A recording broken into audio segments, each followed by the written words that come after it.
nothing like the smell of smog, pollution, fumes, and disease rot in the morning. If you're waking up in the Victorian era, this would be just another day of the Industrial Revolution. As the new age world was being built, there was a lot of work to be done to achieve it. With a stark divide between upper and lower class, there were people willing to do just about anything to put food on the table. So it resulted in the creation of some unique jobs. Today's top 10 countdown is the 10 worst jobs to have in the Victorian era. Number 10 on the countdown is the cat's meat man or woman. We all know that the Egyptians worship cats, as many cultures do. But did you know that the cat overpopulation in the 1800s London area created a job called cat meat sellers? Always one of the most popular street sellers of the 1800s. If you think they sold cat meat, you're entirely wrong. Don't worry. These vendors were actually selling meat to cats themselves. Primarily horse, it was said that 26,000 horses that were maimed or past their workability were slaughtered a year for London's reportedly 300,000 street cats that were existing in the 1860s. When the cat's meat seller appeared, feline owners were encouraged by their cat's mewing to bestow upon their favorite pet a delectable treat for a mere half penny. You may be wondering how this could be one of the worst jobs to have. Well, pushing around a hot stinking cart of horse meat has its cons, such as disease and rot. Depending on where you sold, you could be making a fortune, or you could be barely scraping by. The hungry and homeless would often follow, harass, and sometimes burglarize cat meat sellers for meat or money. Also, their stalking behavior did scare off clientele or drew more complaints from the commoners. Personally, I couldn't think of something cuter than a little trolley going around town delivering food to kittens. Prepare to go downhill, however, because this next job is a lot less lighthearted than cat meat delivery. At number 9 in our countdown is the resurrectionists. Money was tight for many, as I had mentioned, but how low are you willing to go as a person to get what you need? Well, if you're willing to dig up somebody's grandma, it could put hundreds in your coin purse. In the early 19th century, the only cadavers available to medical schools and anatomists were that of executed criminals. It was also mandatory for medical students to do an autopsy to graduate, and they had to source their own body. This demand for bodies was often unmet, resulting in medical schools and their students offering extreme amounts of money for the delivery of a fresh body. Thus, resurrectionists are born. Sneaking into cemeteries at night, they would prowl around for a fresh grave site and then dig up the recently deceased. However, bodies could only be sold if they were within a certain time period of freshness, and as grave robbing became more common, many family members of the recently deceased would take turns standing guard for nights in a row to ensure that the body lay undisturbed until it was considered unsalvageable for cash. In 1832, the Anatomy Act was imposed due to the actions of William Burke and William Hare, who are believed to have murdered 16 people between 1827 and 1828, just 1 year, all to sell to the University of Edinburgh. This act did give doctors and anatomists greater access to cadavers and allowed people to leave their bodies to medical science, overall helping end the resurrectionists era. While sourcing the dead may make for a fat paycheck, I think this is a profession nobody should attempt to resurrect. Speaking of the dead, have you ever considered eating off their lap? Okay, well, not quite literally off their lap, but number 8 on the countdown is sin eaters. Sin eating is a job that really only affects you if you have a discomfort with death or religious/spiritual. It was believed that when someone religious was to die after a life led of sins, such as gluttony, lust, pride, or crimes and cruelty towards others, their family would sometimes feel that the only way to guarantee their loved ones access to heaven is through someone living taking on the weight of their sins. While the act is against the church's wishes, sin eaters go back as far as the 17th century. Depending on the family or the deceased, the meal served may be specific, but traditionally it was just a piece of bread. Placed on the chest of the laid out body, it was believed to supposedly suck up the sins of the dead, clearing them for a passage to heaven. Once the sins had been captured in the bread, the sin eater would sit on a stool facing the door and eat the bread before washing the bread down with a bowl of ale. Because he was a man who would willingly take on the sins of other people, he was often solitary in the community. However, sin eaters fetched a pretty fair price for the act. I mean, if it is true that you're taking on someone else's bad karma, you'd at least want to be compensated for that, right? Sin eating remained popular in England and Wales all the way to the turn of the 20th century, when England's last sin eater, Richard Munslow, died in Rattling Hope in 1906. Like sin eaters, our next job was one of public scrutiny and rejection. Number 7 is mudlarking. Victorian mudlarks are the original foragers of the foreshore. They would be scavenging for anything on exposed riverbed which they could sell in order to survive. This was the last ditch resort. People would hike up trousers and wade their feet around in sludge, feeling with toes as well as fingers for items that may be lost or discarded in the mud. All ages participated in this activity, activity. However, it was usually those who were the most affected by poverty that were taking part. As a result, those seen mudlarking were considered shameful and the lowest of society. River Thames was the most famous for mudlarking in the Victorian era, as it was a renowned dumping ground that saw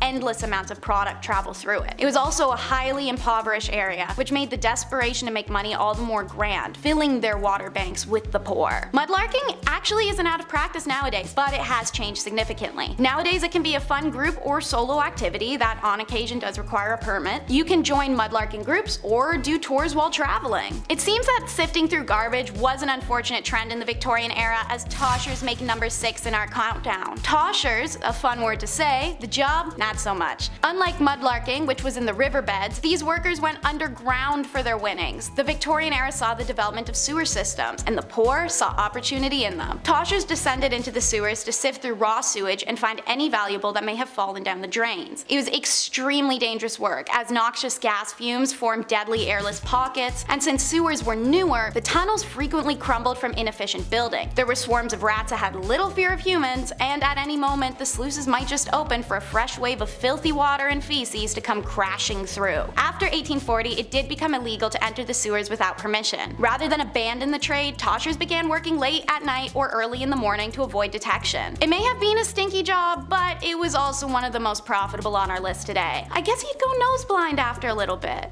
Right? Hopefully. On a warm summer day, the last thing you want after jumping into the lake on your cabin trip is to emerge covered in leeches. However, in the Victorian era, that would be a prime location for the leech collectors, which are coming in at number 5 on our worst jobs countdown. Leeches are nowadays seen as little more than slimy and creepy creatures, but believe it or not, they used to be a valuable commodity in the fields of beauty and medicines. This job was often fulfilled by poor women living in the country and farmland regions. Wearing shorts or hefting up their long skirt, these women would wade into dirty ponds and waterbeds alike with exposed legs so as to tempt the leeches. When enough leeches were attached to them, the women would climb back out of the pool and scrape the bloodsuckers into metal pots and bowls. Seeing as leeches can survive up to a year without food or in their natural environment, this wasn't always a profitable trade unless you could find someone in dire or consistent need of leeches. Doctors did use leeches to aid in the curing process of all sorts of conditions, ranging from a stomach ache to joint pain to female hysteria, if you know what I'm talking about. Despite being used in medicine, leech collection posed major threats of deadly diseases and blood loss to their collectors. Suffice to say, I don't think I have any interest in going to a doctor's office if I'm going to be prescribed a leeching. Being given the duty of helping prevent and stop the spread of disease in your community would be an incredibly high honor, but maybe wait to sign that job contract until you hear the details. Nightmen definitely make it into our worst jobs countdown, taking the place at number 4. These men would wander the streets at night, working what may be one of the most revolting jobs imaginable,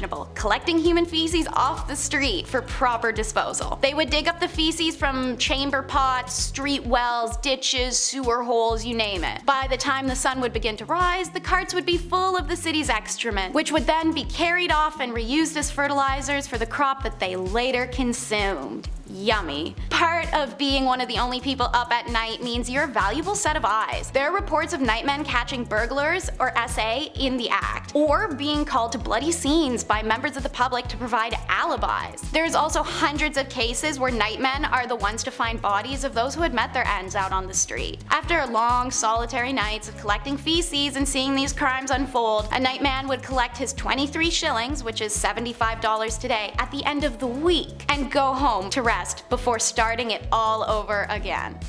Since we're already discussing dung, let's get this next one out of the way because it somehow may genuinely be a little bit worse than the last. At number 3, this is the pure finders. Please do not be deceived by the name because this job is anything but pure. In the Victorian era, tanners, who are leather workers, would use dog dung in their practice. Referred to as pure for how it purified the leather and ensured its soft flexibility, dog dung became a hot commodity due to the Victorian demand for leather. Leather was being used for just about anything as it was the hottest trend of this era. It was also being used for things like tack for horses and the necessary creation of shoes and books. To meet demands, tanners needed more dog dung, and so pure finding became a career. These finders would go deep into the cities and their sewers, trying to find where stray dog packs amassed so they could score the biggest load. Whenever dung was found, it'd be retrieved and placed into a covered bucket that would later be sold to a tanner. To make it a little worse for you guys, only some collectors wore a glove to protect protect their dung-handling hand. But others considered it harder to keep a glove clean than a hand, and they opted out of the protection altogether. Yeah, think about that one. I feel like if this next job didn't exist, then maybe we wouldn't have needed the cat meat sellers from our first point in the countdown. Considered one of the most disease-riddled jobs of the Victorian era, it's rat catchers coming in second on our list today. The government was smart. It knew its people were suffering and that many were starving and struggling to make ends meet. So they issued a statement willing to pay people to deal with the rat infestations. Every rat would earn people a little extra cash. If someone could catch more than 5,000 rats in a year, they'd earn special privileges. While 5,000 sounds like it would be a lot, it's essentially 13 per day, and it only takes 21 to 23 days for a rat to give birth to its litter. I think you can do the math. It's said that the government's encouragement of rat catching in this time was the stepping stones towards more plague and diseases to come, as desperate poverty-driven people made poor attempts to catch these rats and caught the illnesses from them. Others cheated the rules. Some people actually intentionally bred rat colonies